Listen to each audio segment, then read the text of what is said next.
This South Korean potter will sell his bowls for more than $10,000 to Japanese who find Korean tea bowls outstanding for Japanese tea ceremony.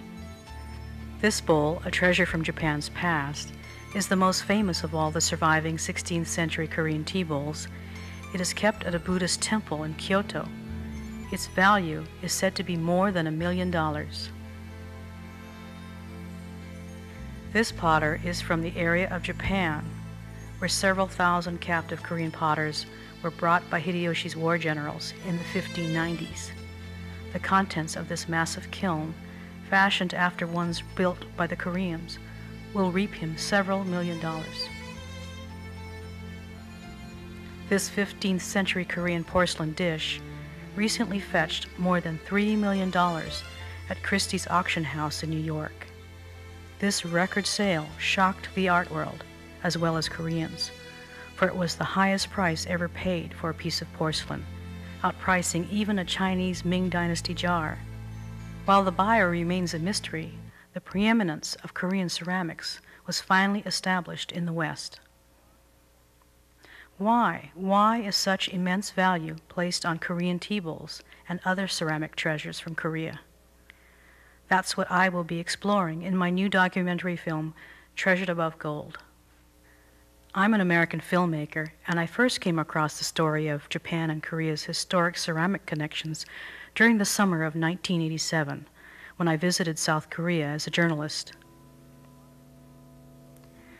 At pottery kilns near Seoul, I saw something that amazed me.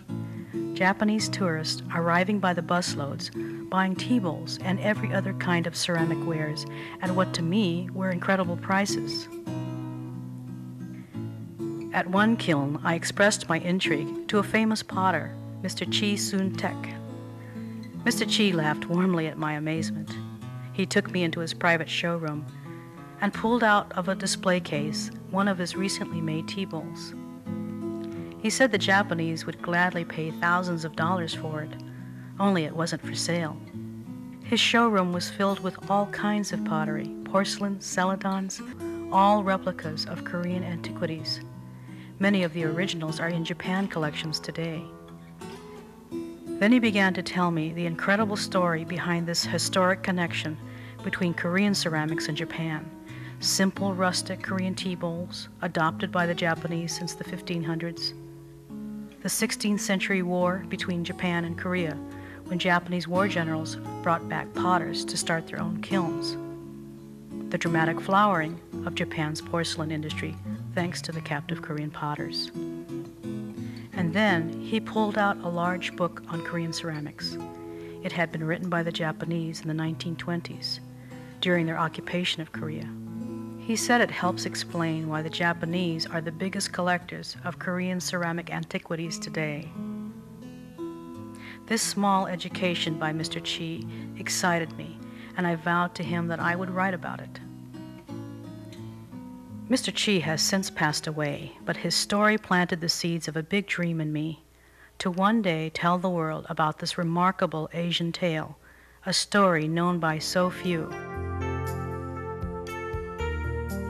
It is time to make Treasured Above Gold. I wanted to see firsthand the areas where this story had taken place. So in April of 1994, I formally launched this project with a research trip to Korea and Japan. There, I and my video crew, with the help of guides and translators, met with potters and pottery experts. Outside of Seoul, a potter and his wife fixed us a traditional Korean meal in their humble country home. Lee Kang-hyo, mostly known for his gigantic pots, has a small pottery business. His tools are handmade, his studio rustic. The Korean potters I met told me that although they have a plan in mind when they start to work, they alone cannot decide on what the clay will become. They say the clay converses with them and tells them what it wants to become. They believe the potter, the clay, and the fire in the kiln must speak to each other to get good results. We met other potters along the way.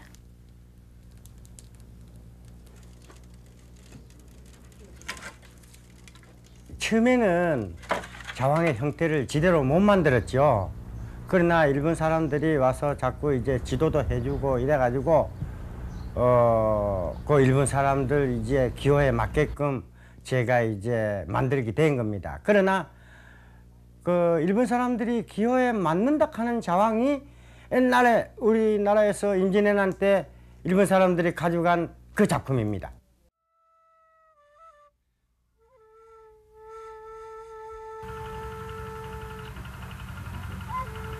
그래서 어떤 어떤 형태를 만들었을 때 그게 사람이 만들었는데도 불구하고 그 자연물인 것 같은, 다시 말하면은 인공이 배제된 조형이라고 그럴까요? 조형이라는 말 자체는 굉장히 인공적인 것인데 인공미가 배제된 조형이라고 그럴까요? 그런 것이 우리 민족의 그 조형의식이라고 그럴까요? 미의식이라고 그럴까요? 그런 거가 아닌가. 바로 그럴 때 이 자연과 같이 어우러지는 그런 물건이 나오지 않는가. Then we went to Japan, first to the island of Kyushu, where most of the captive Korean potters were brought by the war generals. We began with the potter Gen Kozuru and his family. His pottery has been strongly influenced by the early Koreans brought to this area of Ogano. 20 years ago, Mr. Kozuru began excavating nearby kilns built by these first-generation Koreans and studying their pottery styles and techniques.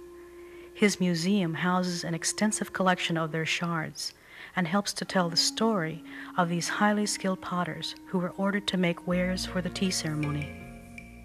やっぱりこういうのがあった。やっぱりちょうどそのアメリカにいたなんていうかな黒人の人たちが連行されてね来てた。ものすごくやっぱりこう苦労しておる。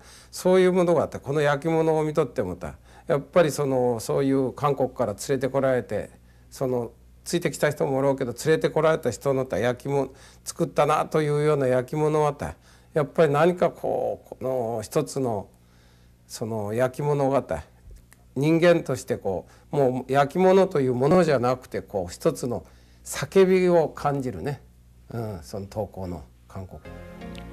While visiting Kyoto and Tokyo museums, we learned about the tea ceremony and what made the war generals want to possess Korean tea bowls and Korean potters.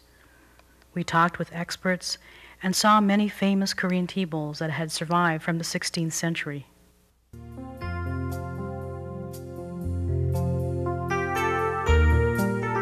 The link between Korea's potters and Japan began more than 400 years ago, with Japanese connoisseurs admiring and cherishing these simple rustic bowls, and with warlords desiring to possess these craftsmen and their superior technology.